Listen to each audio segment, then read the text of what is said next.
Chant FM, a rádio que te ouve. Sejam bem-vindos ao Escutando Direito. Aqui eu, Júlia Linhares, que sou jornalista, sou a host da Rádio Chant, que se fala agora chique.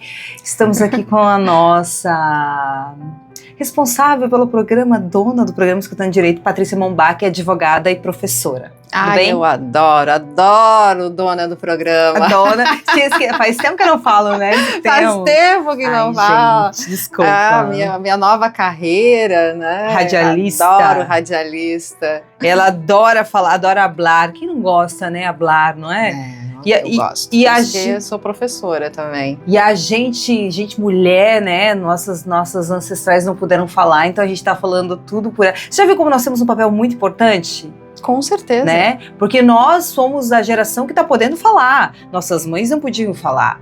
Então hoje a gente tá aqui, eu criei uma rádio só pra falar, galera. Falar coisas que não me deixavam falar em outros lugares. Eu falei, quer saber? Eu vou criar uma rádio e eu mesmo vou falar. Aí chamei outras faladeiras comigo. Gente, eu vi isso, né? Eu quando comecei na docência, por exemplo, já tô há 18 anos em sala de aula, eram poucas professoras mulheres no curso superior. Hoje a gente é maioria. O perfil dos alunos também mudou. Hoje, em sala de aula, a maioria são mulheres. E as pesquisas comprovam isso, né? Que as mulheres estudam mais que os homens. Que legal, eu fico feliz em saber dessas pesquisas, porque o que eu vou trazer de pesquisa aqui na sequência é uma pesquisa triste, né? Então eu fico feliz em saber que as pesquisas mostram a realidade, como ela é, né? Então pesquisas oficiais, só para deixar bem claro para vocês, são pesquisas oficiais, são órgãos oficiais do governo que são contratados para fazer pesquisa, empresas, né? Que são contratadas para fazer pesquisas e trazem dados verídicos da sociedade, porque depois a gente vai entrar num assunto que vai gerar polêmica e vão dizer, estão inventando. Não estamos inventando, aqui ninguém inventa nada. A gente nunca inventa, a gente traz reflexões baseadas em dados, né? Dados oficiais de fontes fidedignas, e aí a gente comenta a respeito disso. Jamais geraremos provas contra nós, até porque eu serei a futura advogada e ela é uma advogada criminalista. Claro. Né? Acho que o povo duvida da gente, né? Falar, estão falando que elas não sabem, inventando história. Eu sou quase uma advogada, tem que passar na OAB, calma, mas eu vou chegar lá. Mas tu é advogada há quantos anos? Mais de 22 anos. Aí eu fico pensando como o povo é tão ignorante, eu tô falando povo, alguns, né, alguns homens, que nenhuma mulher veio nos atacar, mas alguns homens, alguns haters vieram nos atacar e dizer que a gente tava falando coisas que a gente não sabia, vão lavar uma louça, a misoginia, né, que vocês não sabem o que vocês estão falando. Como não sabemos?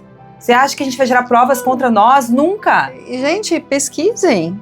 Então vocês também podem ir atrás das fontes, das pesquisas, mas só tomem cuidado, né? Porque fala de algumas pessoas em rede social, né? Trazendo dados sem fonte, não é pesquisa. O que identifica uma pesquisa? E agora a prof está falando. É um método. Então a gente confia no resultado daquela pesquisa porque ela se utilizou de um método científico para fazer o levantamento daqueles dados e apresentar aquela conclusão. Então é assim que a gente identifica uma pesquisa bem feita, coerente, que a gente pode confiar no resultado apresentado. Exatamente. E agora vamos então ao tema que é violência em Santa Catarina. Quem são as principais vítimas? Sabe que Santa Catarina é um dos estados mais seguros do Brasil. Dizem. Então por que os números de violência contra a mulher continuam tão altos? Mais seguro do Brasil, mas não para as mulheres. Para as mulheres, Santa Catarina está ali entre os estados mais violentos, né, no que diz respeito à violência contra a mulher. E falando em dados, né, eu trago aqui dados inéditos divulgados pelo Ministério Público de Santa Catarina, revelam um retrato preocupante da violência contra a mulher no estado, né? Então eu vou trazer aqui o raio-x do feminicídio em Santa Catarina. Dados revelam padrões, vítimas e falha no sistema. Vou começar com o problema, né? 66,4% das mortes violentas de mulheres são feminicídios. A taxa é de 1,71 por 100 mil, acima da média nacional. Então, Santa Catarina está acima da média nacional. Nos casos de feminicídio. E aí é importante contextualizar o que significa um feminicídio. É a mulher que é morta pela condição de ser mulher. Aí, uma fala que tem repercutindo principalmente nas redes sociais, né? Ah, mas nenhuma mulher é morta por ser mulher. Ela é morta porque ela traiu, ela é morta porque ela disse não. E aí é mais ela é morta porque ela irritou o homem, né? E aí é mais uma da série que o óbvio precisa ser dito, né? Então, quando a pessoa fala, não, mas nenhuma mulher é morta por ser mulher, ela foi morta porque ela traiu. Mas quantos homens são mortos porque traem? Quantas mulheres matam os homens que traem? Tá?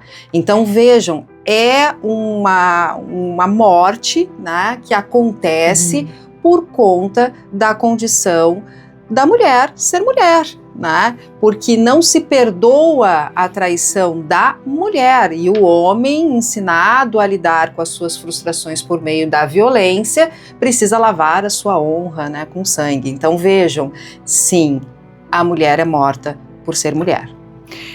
E 76,4% acontece dentro de casa, 71% são feminicídios íntimos e 63,9% são cometidos por parceiros ou ex. Tá aí o retrato da violência doméstica, né? Então elas são as mulheres mortas dentro de um contexto de violência doméstica, muito provavelmente por questões ou falou não, ou queria romper o relacionamento, né, ou simplesmente por uma desídia, né, entre o casal. Desídia não é a palavra, mas um desacordo, exato, né, entre o casal. E agora me veio uma coisa aqui, o seguinte, se a mulher não pode nem se separar do cara, dizer não quero mais ficar com você, ou não quero voltar pra você, você imagina quando ela diz não, quando ela tá no relacionamento, pra prática sexual, então ela provavelmente não diz não, essa mulher é estuprada dentro de casa, é estupro conjugal. Exato. Provavelmente ela é estuprada todos os dias, e aí isso me dói, né, porque isso traz muitos problemas pro psicológico da mulher, pro emocional, e traz pros filhos também. Não, e a questão também da ideia de que isso é uma obrigação da mulher, né? E isso, gente, que a gente imaginava que na nossa sociedade já estava superado, tá aí em voga de novo, sendo falado livremente nas redes sociais, que a mulher sim tem a obrigação de dar sexo para o marido, porque se ela não fizer isso, o marido vai buscar na rua, e se o marido buscar na rua, a culpa é da mulher. Então, vejam, gente, que esse discurso está de volta, e tem milhões de homens e, mais preocupante ainda, meninos, adolescentes, que estão seguindo, estão ouvindo e sendo doutrinados, né? Não gosto muito de usar essa palavra, mas é o que está acontecendo, né? A pensar dessa forma, a achar que realmente a mulher tem esse dever, né?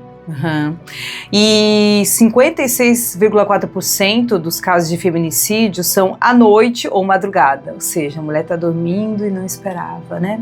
41,1% entre sexta-feira e segunda, porque o cara vai lá, enche a cara de álcool, ouve as músicas que a gente falou no primeiro programa do mês, né? Que são as músicas que incitam a violência contra a mulher, e vai, toma coragem, vai lá e mata a mulher. E os discursos de ódio, né, que são propagados livremente na internet, YouTube, redes sociais. É um período de maior disponibilidade do agressor, né? Então ele não está trabalhando, não está em horário de trabalho, então é no período da noite e nos finais de semana. E aí é quando acontece ali o atrito do relacionamento, porque o casal está mais junto quando ainda existe um relacionamento, ou é o momento de disponibilidade que ele tem para ir atrás da vítima, né? E pega ela desprevenida, a maioria pode estar dormindo, né, gente? Isso me dói, assim. Uma vez eu lembro que eu estava conversando com uma mulher que era vítima de violência, que tinha feito um boletim de ocorrência contra o ex, né? E ela disse que ela ligou para a polícia, e a polícia estava demorando para vir, e a policial que atendeu o telefone orientou ela, falou assim, faz o seguinte, você dorme sempre no quarto tal, muda, vai para outro quarto.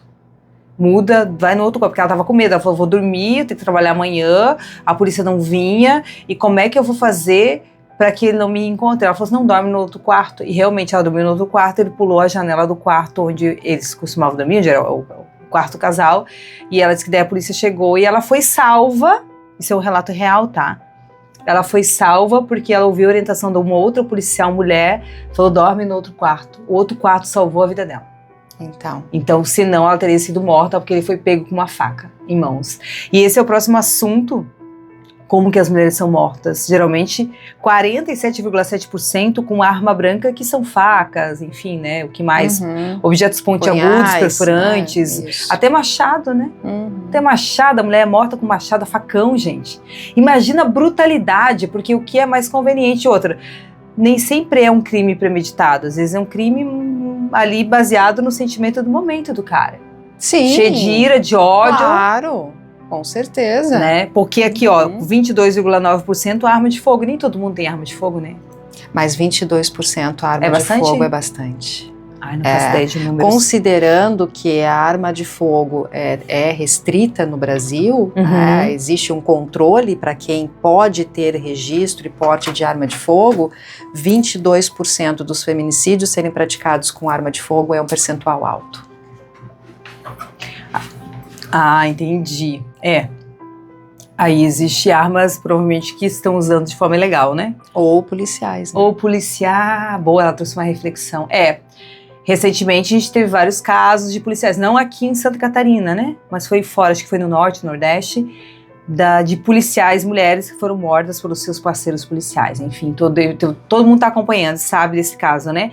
Mas voltando para Santa Catarina, o território, cidades pequenas, 2,20%, grandes centros, 1,31%, o maior risco é no interior. Sim. Por que é o interior? Eu acredito, e aí é uma reflexão pessoal minha, né? Por conta do menor número de políticas públicas de proteção à mulher. E também eu acredito que a questão cultural deve influenciar, né, um pensamento mais antigo, né? Machista. Exato, tá? Que a gente identifica que tem uma maior incidência em cidades pequenas, né, em cidades do interior. E também uma diminuição em políticas de proteção à mulher. 84,4% são mulheres de baixa renda, tô falando das vítimas, né? 71,5% sem trabalho formal, 56,9% sem ensino básico. Então, é um percentual altíssimo. São mulheres muito vulneráveis, vulneráveis pela situação econômica, pela dependência econômica que possuem, vulneráveis pelo baixo grau de instrução, né? Não têm acesso à informação. Isso significa muitas vezes que elas têm dificuldade de identificar que estão num relacionamento abusivo, que estão sendo vítimas pela falta de acesso à informação, de instrução formal. Então, tudo isso torna essa mulher extremamente vulnerável. E tá aí 85% das vítimas nessa condição. E claro que a gente tem que deixar claro que outras mulheres, né, são vítimas também de violência doméstica e familiar, de outros segmentos, né, e mulheres com instrução, e a gente tem acompanhado casos, inclusive, de policiais vítimas de violência. Então tem, obviamente, a violência doméstica e familiar, ela transita por todos os segmentos, né, da sociedade. Mas a gente identifica com esse dado que quanto maior a vulnerabilidade da mulher, mais suscetível ela está a essa situação de violência. Né? E vulnerabilidade financeira, vulnerabilidade de acesso à informação, de instrução. E a dependência financeira é um fator muito importante. Ela fica muito suscetível à violência, muito vulnerável à violência. Então esse discurso que a gente identifica nas redes sociais, né, de mulher troféu, né, ou dona de casa, é um discurso perigoso. E aí vejam, se parte da escolha da mulher não trabalhar, né, viver o relacionamento daquela forma, é evidente que não significa que ela vai se envolver num relacionamento abusivo. É claro que não, né? Ela pode viver um relacionamento saudável, pautado em escolhas, né, escolhas em comum, onde os dois terão vozes, né, e onde os dois vão definir de que maneira aquele relacionamento funciona para os dois, tá? E vai ser um relacionamento saudável, se ele estiver pautado em respeito, em escolha, tá, em limites. Não tem o menor problema na mulher escolher ser dona de casa, escolher ser uma esposa troféu que está na moda.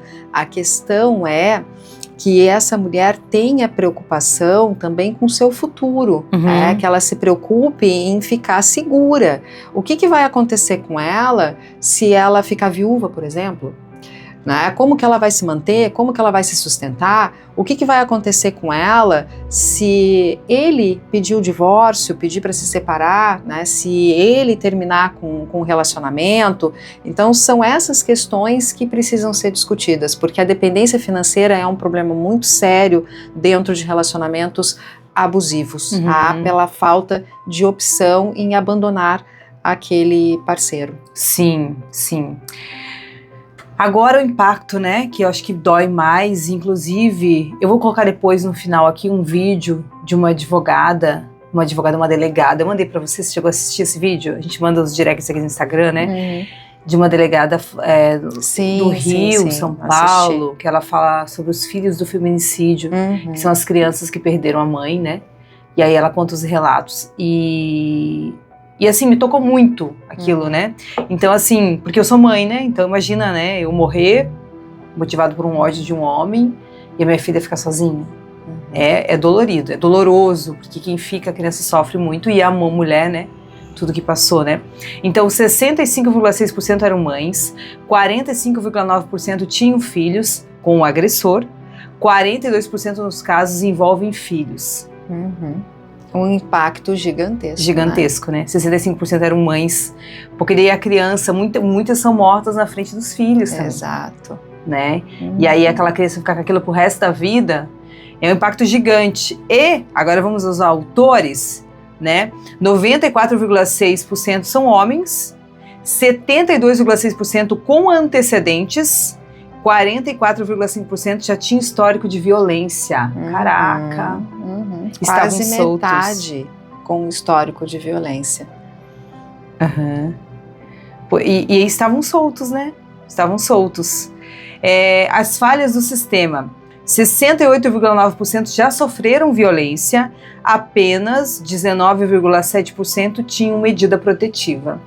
Vejam que dessas mulheres que foram vítimas, né, que a pesquisa identificou, cerca de 19% tinham medidas protetivas. Tá? E aí é um percentual muito pequeno. Né?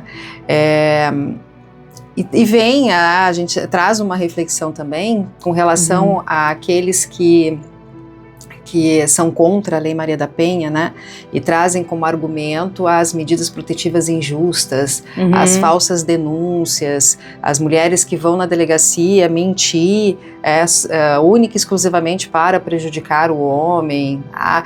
E tá aí, tá? É um dado que demonstra que não é assim que funciona, tá? Porque só 19% tinham ali a medida protetiva. Aí tem sempre aqueles casos, né, muitos casos, né, de que a mulher também usa isso para... que não são muitos casos, se a gente for comparar, tá? Primeiro que é muito difícil encontrar, eu já pesquisei, né, nos órgãos oficiais, eu nunca encontrei uma pesquisa oficial que demonstrasse um dado concreto de denúncias falsas para obter medida protetiva. Tá? Nunca encontrei um dado oficial a respeito disso. A gente sabe que acontece, mas por não ter um levantamento oficial, a gente acaba concluindo que é porque esses índices são muito pequenos, né? Então não chega a aparecer nas pesquisas com o levantamento de dados que é realizado, tá? Então, se a gente comparar o número de casos reais com o número de casos falsos, não justifica acabar com uma lei que protege esses casos reais que são significativos, que ocorrem em números significativos, por conta de situações que são exceção. Uma vez eu vi alguém falando que ouviu de um policial que trabalha na delegacia da mulher que 30% dos requerimentos de medida protetiva eram denúncias falsas. Então vejam, não é um levantamento oficial, não teve uma pesquisa com método, foi ali a impressão de um policial que trabalha na delegacia da mulher. Sim. Que não é válida, né? Exato, não significa nada. Do ponto de vista de dado oficial de pesquisa, não tem valor nenhum. A questão é, ainda que 30%, ainda que esse dado esteja correto, ainda que 30% sejam denúncias falsas, nós estamos falando de 3 casos em 10. Então a gente vai derrubar a Lei Maria da Penha, né? Nós vamos derrubar a questão das medidas protetivas para proteger 3 homens em detrimento de 7 mulheres. A conta não fecha, né, gente? A conta não fecha? Não fecha. Então é bom refletirem, né? Homens e mulheres, já vi mulher falando isso também. Essas mulheres gostam de apanhar, outras ficam se fazendo, ficam usando já ouvi isso, de uma medida protetiva para ameaçar o parceiro, não sei o que, tem que criar vergonha na cara. Cuidado com o que você diz, né? Porque pode ser que amanhã você seja vítima do que você está falando hoje, né? Exatamente. Né? Então, exatamente. Pode ser que você seja vítima de uma violência, denuncie e ninguém acredite em você. Cuidado. Então, 618 dias, a justiça que fala, né? Eu estou ainda trazendo os dados aqui, né? Da pesquisa do Ministério Público de Santa Catarina. Isso, 618 dias até o julgamento. Nossa, 618 dias até o julgamento. É rápido, tá, João? Tu acha? Porque dá cerca de 2 anos. 2 anos o cara fica solto? Ele pode matar quantas mulheres nesses 2 anos? No sistema, no judiciário, um julgamento, desde o inquérito policial até uma sentença, 2 anos é rápido. Considerando a realidade da morosidade da justiça. Tô chocada. 66,7% resulta em condenação. Só isso? O resto se... Essa é uma outra falácia, né? Que todo mundo não, que aqueles que criticam a Lei Maria da Penha traz, né? Que basta a palavra da mulher, né? Que basta a palavra da mulher e aí a justiça acredita no que a mulher diz e aí persegue o homem sai prejudicado porque não precisa de prova. Não, isso não é verdade, tá? A medida protetiva, por ser uma situação emergencial, ela muitas vezes é deferida com base no requerimento da vítima. Tá? E se a vítima ainda se sentir intimidada, se ela ainda se sentir vulnerável, né, se ela ainda se sentir em perigo, ela pode pedir a renovação daquela medida protetiva e, na grande maioria dos casos, ela vai ser renovada. Sim. Agora, a condenação pela prática criminosa, essa precisa de prova e essa sempre precisou de provas. Tá? Então, para o acusado ser condenado no processo criminal, precisa de prova para justificar aquela condenação. E sempre foi assim, sempre precisou de provas. Tá? Então, não basta a palavra da vítima.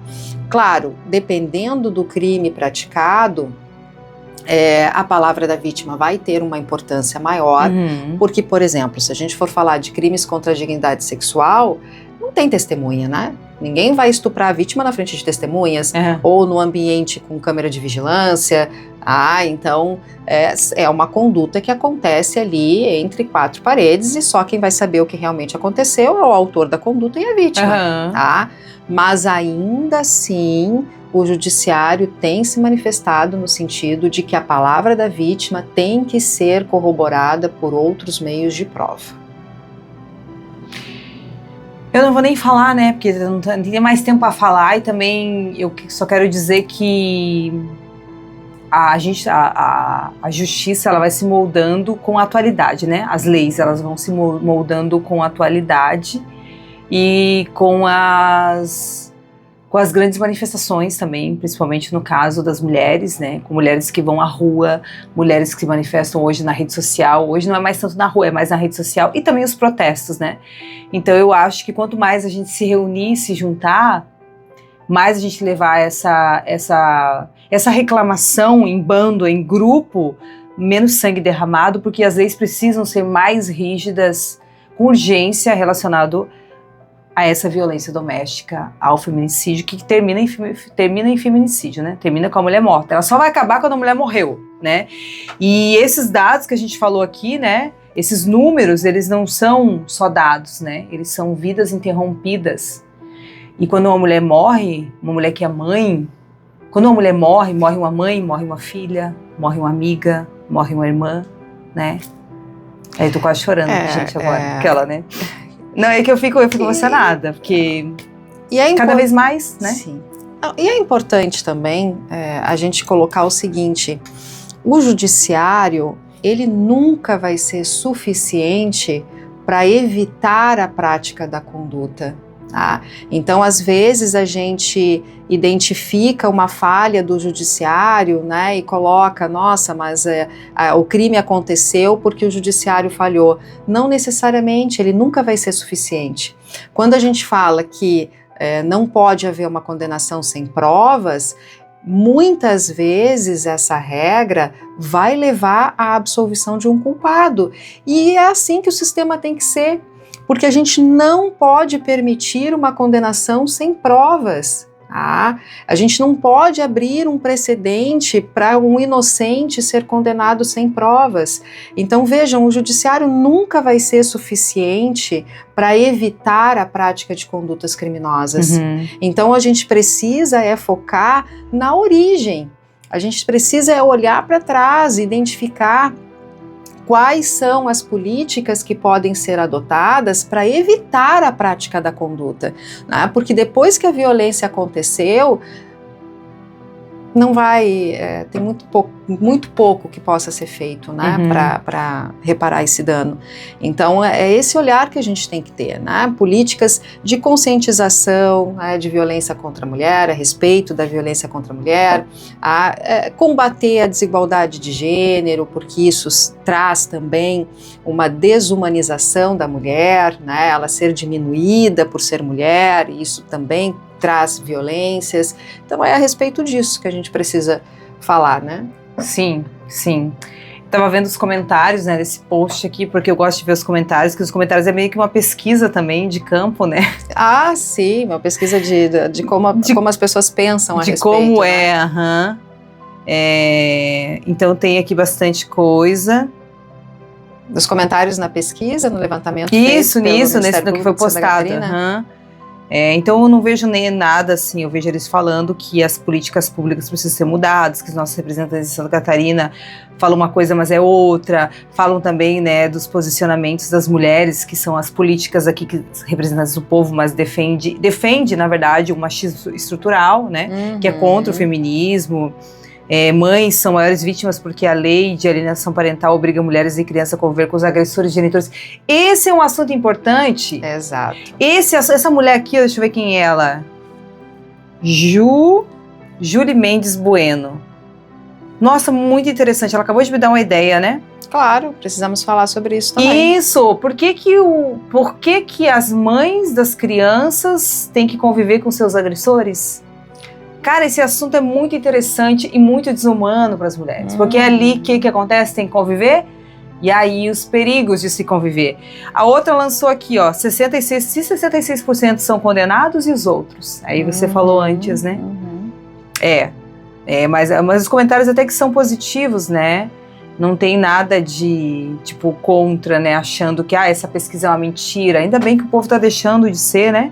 Tão alienado, negacionista. Assim, negacionista, isso. Estão trazendo aqui, ó, outro trouxe que Blumenau, tem isso, tem aquilo, né, precisa melhorar, que a outra colocou, quando a mulher se liberta financeiramente pode ir embora, morre. Triste isso. Quando a mulher se liberta financeiramente pode ir embora, morre. Triste na verdade isso. Não tem saída, né? Porque enquanto ela é dependente financeiramente, ela está suscetível à violência, e quando ela se liberta financeiramente, que ela pode ir embora, a violência pode piorar, né? Porque aí é a rejeição. Sim, exato. Então, vamos encerrar o programa de hoje por aqui, né, gente? Ó, vai ficar disponível esses dados depois ali no YouTube, né? Que daí por vídeo você pode acompanhar, né? Para quem tem dúvidas do que a gente falou e acha que não concorda com alguns fatos, tudo bem não concordar, mas a gente também não falou coisa que a gente acha que é, né? A gente falou verdade baseada em dados de fontes oficiais, seguras, né? Depois dá uma olhada lá, a gente vai estar o programa disponível no YouTube inteirinho para vocês, tá bom? Obrigada, Paty. Ai, obrigada também, é sempre bom falar um pouco sobre o direito, né? Mas eu queria falar de coisas mais boas da próxima, né? Porque aquela, né? Ai, pessoal, mandem pautas. Queria falar de conquistas, gente. Eu não queria falar mais de mulher morta, não aguento mais. Com certeza. Vamos pensar em... que tem coisas boas também, tem, né, vamos acontecendo. Vamos. Então, vamos trazer também as coisas boas. Então tá, tchau, galera. Beijo. Tchau. Vi os rostos dessas vítimas que estão aparecendo agora no telão. O que a senhora sente? Eu nunca esqueço. De algumas delas, eu tenho até foto na carteira para justamente me lembrar de por que eu acordo todos os dias. Porque todas elas têm um nome, todas elas têm uma história, todas as que deixam filhos, eu nunca me esqueço da carinha dessas crianças, desses adolescentes, e com alguns deles eu até mantenho contato até hoje, que eu chamo de os filhos do feminicídio. Delegada de Defesa da Mulher na região de Campinas, a doutora Natália Cabral combate todos os dias a violência doméstica. Casos que vão de ameaças a feminicídios. Existe algum caso que a senhora pegou que a senhora não esquece, assim, carrega com a senhora? Existe, que foi em Santa Bárbara do Oeste, que eu havia prendido o agressor e a vítima estava com um bebezinho de colo. Ela tinha 5 filhos, era bem novinha. E estava com um bebezinho de colo, eu falei, você tá machucada, deixa que eu pego o seu bebê. E fiquei carregando o bebezinho pela delegacia e deu o quê? 6 meses, 7 meses, eu peguei o corpo dela e ela deixou 5 crianças. Inclusive, ela foi morta na frente de 2 dessas crianças. E esse caso eu nunca vou me esquecer, porque dela eu lembro do rosto, eu conversei com ela, eu falei pra ela, não volta, não perdoa. Ela voltou e não teve tempo.